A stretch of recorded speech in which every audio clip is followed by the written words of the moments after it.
अगर मैं आपसे कहूं कि भारत की आजादी की सबसे साहसी कहानी एक बच्चे से शुरू होती है, तो क्या आप यकीन करेंगे? एक ऐसा बच्चा जो युद्ध भूमि में रोया नहीं, बल्कि इतिहास बन गया।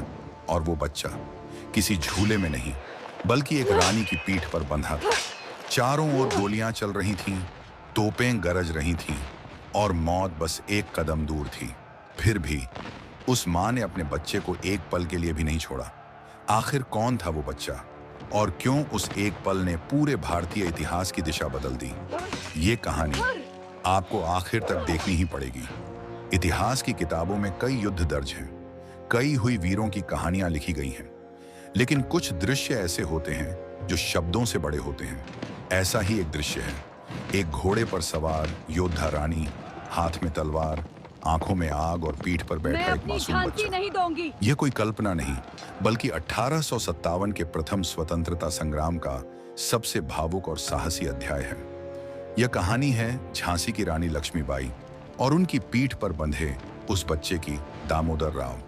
19वीं सदी के मध्य में भारत पर अंग्रेजी ईस्ट इंडिया कंपनी का शासन तेजी से फैल रहा था और उनकी नीति बिल्कुल स्पष्ट थी कि जहां उत्तराधिकारी नहीं होगा, वहां अंग्रेजों का अधिकार होगा। इसी नीति को डॉक्ट्रिन ऑफ लैप्स कहा गया। झांसी के राजा गंगाधर राव के निधन के समय उनकी कोई संतान नहीं थी, लेकिन मृत्यु से पहले उन्होंने एक बालक को गोद लिया था जिसका नाम दामोदर राव था। रानी लक्ष्मीबाई ने अंग्रेजों से स्पष्ट शब्दों में कहा था कि वे अपनी झांसी नहीं देंगी, लेकिन अंग्रेजों ने दत्तक पुत्र को उत्तराधिकारी मानने से इनकार कर दिया और यहीं से इतिहास ने करवट ली। रानी लक्ष्मीबाई कोई साधारण राजमहिषी नहीं थी। उन्होंने घुड़सवारी सीखी थी, तलवार और बंदूक चलाना जानती थीं और युद्ध नीति में निपुण थीं। जब 1857 में पूरे देश में विद्रोह की चिंगारी फैली, तब झांसी भी उस आग में जल उठा। अंग्रेजी सेना ने झांसी को चारों ओर से घेर लिया। किले की दीवारें कांपने लगीं, तोपें गरजने लगीं और हर कोई जानता था कि यह लड़ाई जीवन और मृत्यु की है। उस समय दामोदर राव बहुत छोटे थे, लेकिन वे झांसी के भविष्य और विरासत का प्रतीक थे। एक ऐसा उत्तराधिकारी जिसे अंग्रेज पूरी तरह समाप्त करना चाहते थे। रानी यह अच्छी तरह समझती थी कि अगर वे जीवित नहीं रहीं तो यह बच्चा भी सुरक्षित नहीं रहेगा। इसलिए यह युद्ध सिर्फ झांसी का नहीं था, बल्कि इस बच्चे के भविष्य का भी था। 1858 की वह ऐतिहासिक रात आई जब अंग्रेजों ने झांसी किले पर निर्णायक हमला कर दिया और स्थिति पूरी तरह साफ हो गई कि किला अब नहीं बच सकता। रानी के सामने दो ही रास्ते थे, या तो किले में रहकर आत्मसमर्पण करना या फिर असंभव को संभव बनाना, और रानी लक्ष्मीबाई ने दूसरा रास्ता चुना। उन्होंने दामोदर राव को एक कपड़े से अपनी पीठ पर मजबूती से बांधा। यह किसी मां का भावुक निर्णय नहीं, बल्कि एक योद्धा का रणनीतिक फैसला था, क्योंकि वे जानती थीं कि अगर बच्चा उनसे अलग हुआ तो वह मारा जाएगा। इसके बाद वे घोड़े पर सवार हुईं।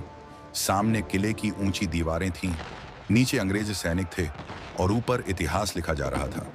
घोड़े ने किले की प्राचीर से छलांग लगाई और यह दृश्य आज भी लोगों की रगों में सिहरन पैदा कर देता है।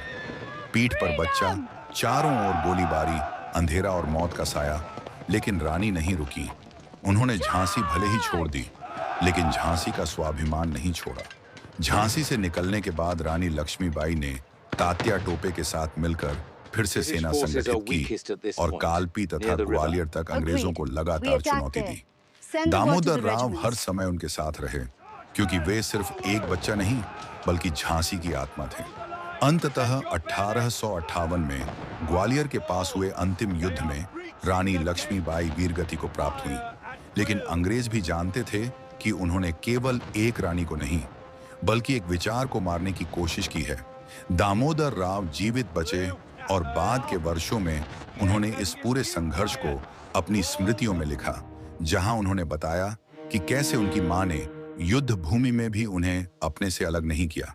आज जब हम रानी लक्ष्मीबाई की मूर्ति देखते हैं, जिसमें वह घोड़े पर सवार हैं, पीठ पर बच्चा बंधा है और हाथ में तलवार है, तो वह सिर्फ एक मूर्ति नहीं होती, वह भारत की आत्मा होती है। रानी लक्ष्मीबाई की पीठ पर बैठा बच्चा दामोदर राव था, लेकिन उससे भी बड़ा सत्य यह है कि वह बच्चा भारत के भविष्य का प्रतीक था और रानी लक्ष्मीबाई उस भविष्य की रक्षा करने वाली ढाल थी।